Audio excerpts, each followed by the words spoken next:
Hey, Joey V here with Viking Productions, and today I'm going to show you how to create a pressure pad and moving platform system.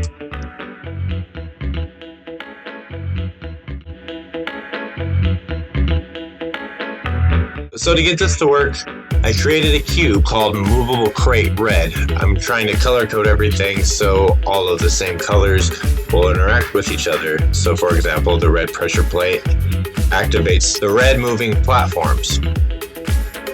So with that being said, I wanted to ensure that I had a box and it would register within the collision area of this pressure plate. I have it set up so that if either the player is detected or if this box in particular is detected, then the pressure plate will activate. Upon activation, this one in particular is set up to move both this platform and this platform. So for example, I'm standing on it, it starts moving, it goes back, and it continues to loop as long as there is something on this pressure plate. Now for example, if I get off, it turns off the pressure plates. For example, if you take this box and you press it onto the pressure plate, it recognizes it as an entity and moves the platforms.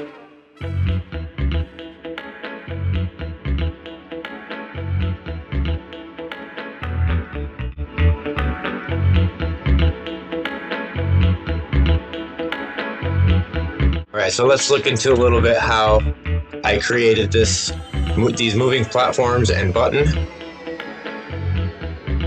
So as you can see over here on the side, it says platform array. I have both of my platforms that I will be controlling with this pressure plate selected in the details tab on the outliner for this pressure plate. So if we pull up the pressure pad,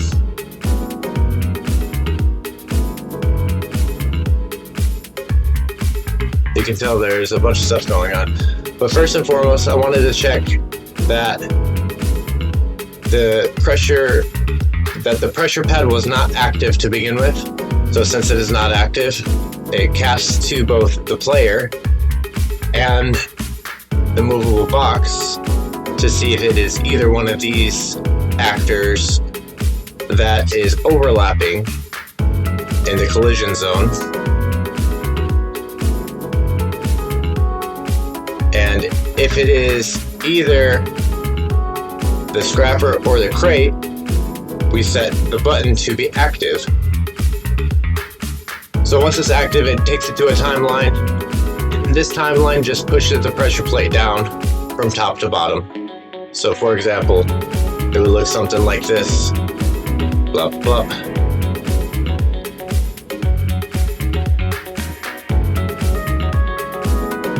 And it just sets the location of the base from the normal up position to the down position and then back up to the other position once something is off of it, but we'll go into that.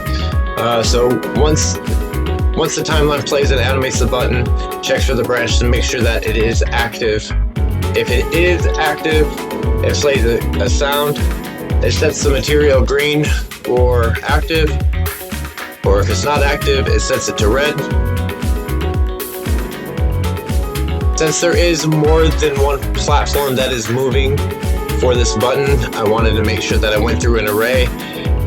The array is just anytime there is a BP moving platform, I will be able to search through all of them and pick out the actual ones that I want to move based upon what is put into the platform array within the detailed panel over here in the editor.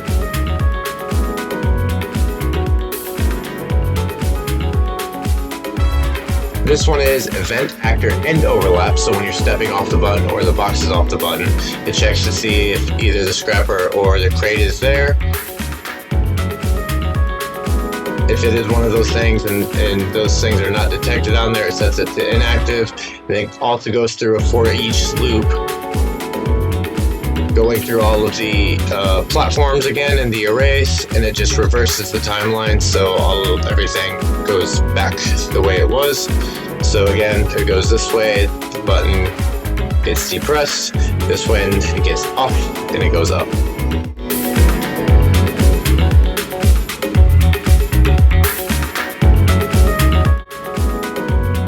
Moving platforms are fairly simple. In the construction script, I just wanted to make sure that the end ghost mesh was set as the end location, and the platform start is the start location. So for example, if you look over here at this, you can see that this right here is the moving platform, but within the details you can click the end ghost mesh and you can move it to wherever you want to.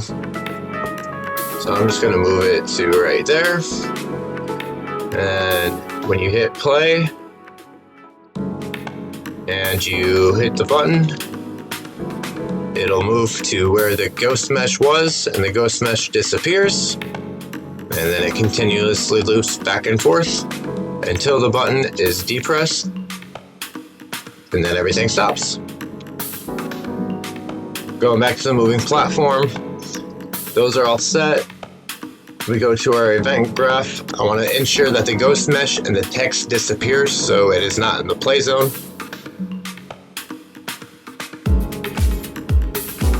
Once the pressure pad calls activate moving platform, it goes over to the platform and it calls the custom event activate moving platform.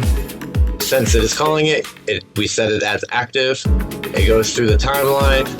So it sits here for a little bit, goes up, gets to the end point, sits at the end point for a little bit, comes back, sits at the start point again. And then it set it as a loop, so it'll loop constantly. Well, at least until deactivate happens. But until that point, what we're getting was that start point and that end point, and then using the track made in the timeline to set a new world location for the platform. So all this is doing is taking the start location, running it through this timeline to animate it,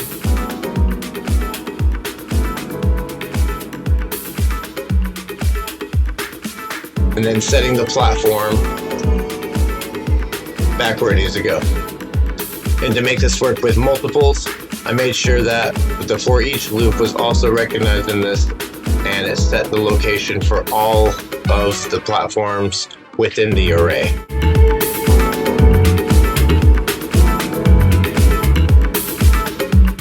So that is how I created a seamless pressure pad and moving platform blueprint in Unreal Engine.